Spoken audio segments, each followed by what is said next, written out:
เดี๋ยวผู้ยังเกินผู้ยังอันนี้ผู้ดันหลวงผู้ดันหลวงเนาะแล้วก็อันรูปเขียนเสือนี่เด้มันไผเขียนไว้อันนี้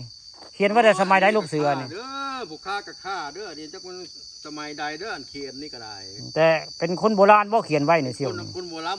พุ่นละนี่ก็8 ซอกพุ่นละเขาเขียนไว้เป็นที่ระลึกอันนี้ก็เป็นรูปหูเสือหันหัวไปทางผู้ใดพี่น้องอันนี้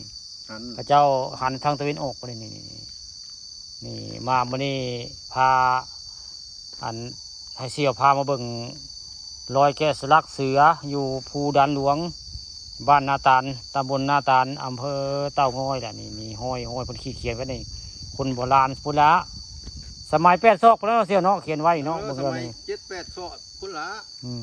ยุคกลาวดีพุ่นละทั้งหลายก็หากระเห็นหรือเห็นเฮิงแล้วบ่ห้อยนี่เอ้ยโอ้ยเจ้าหลวงปู่ข้าก็ไปขึ้นมาพูดเชื่อเนาะปีละเทื่อได้ยินแต่ท่านเบิดบอกเนาะได้ยินแต่สหายโรเบิร์ตบอกโอ้เราเพิ่นเจ้าที่เจ้าทานอยู่แถวนี้โรเบิร์ตท่านเบิดเพิ่นเลี้ยงควายอันนี้ประจำเนาะประจำตอนนี้ไปหาเดิน12เพิ่นมาเลี้ยงควายนี่เพิ่นว่าให้ฟังว่ามีพุ่นละที่เดิน12เพ่งพุ่นละเพิ่นว่ามีอันรูปรอยแกะสลักเสืออยู่บริเวณภูด่านหลวงบ้านนาตาลตำบลนาตาลอำเภอเตางอยได้รอยแกะสลักโบราณอยู่บริเวณด้านหลังของทับควายโรเบิร์ตบ้านนาตาลตำบลนาตาลอำเภอเตางอยแต่ว่าห้อยแกะสลักเสือนี่หันหัวทางตะวันออกเลยนี่คนโบราณแกะสลักไว้เขียนไว้ไงนี่มื้อนี้ผู้ค้าปังคำผสมพาเสี่ยวหรือว่าเสี่ยวพามากับแม่นนี่มาเบิ่งห้อยอันแกะสลักเสืออยู่บริเวณภูด่านหลวงบ้านนาตาลตำบลนาตาลอำเภอเตางอยไปเสี่ยวกลับบ้านเฮามาเห็นแล้วหายข้องใจ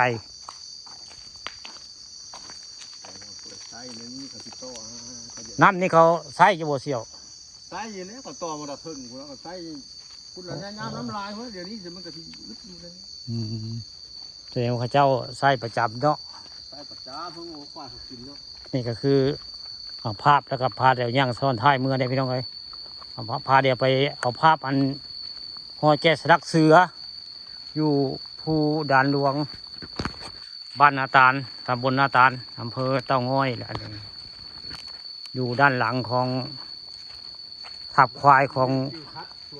บ่าวโรเบิร์ตคนหล่อบ้านนาตาลตำบลนาตาลนะเพิ่นน่ะเป็นคนโสดได้บ่าวโรเบิร์ตนี่เพิ่นยังบ่มีเมียได้แต่เพิ่นเลี้ยงควายมีทับควายอยู่บ้านนาตาลตำบลนาตาลอำเภอเต้างอยแม่นละทับควายบ่าวโรเบิร์ตเพิ่นตอนนี้กำลังย่างมือนะ